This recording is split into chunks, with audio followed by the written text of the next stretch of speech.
Hei anak, lagi gogoleran, enakeun gitu. Kenapa?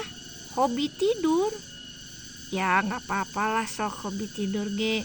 Coba sekarang dipikirin atuh, gimana caranya supaya dari hobi tidur teh bisa berbagi buat orang. Dan di luar sana teh ada banyak orang yang susah tidur, tapi kudu minum obat mau tidur juga. Sok sekarang bari dipikir kumaha tuh supaya bisa nolong mereka-mereka yang susah tidur. Tong salah zaman dulu ge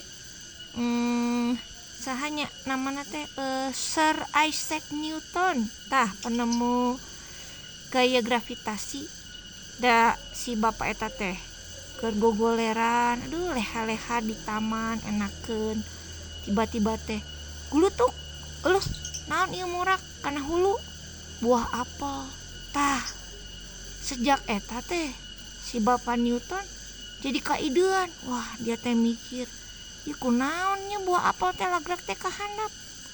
Matakan jadilah manehna nyieun teori tentang gravitasi. Apal meureun gravitasi? Zero gravity apalnya. Kalau benda tidak dikenai gravitasi bakal melayang siga model di luar angkasa gitu. Tama penting pisan sok.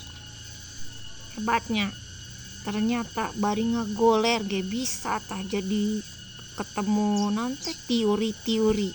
Sok ayeuna ge didinya bari ngagoler, bari fokuskeun kita teh kudu aya manfaat bukan buat diri sendiri aja tapi juga buat masyarakat nya.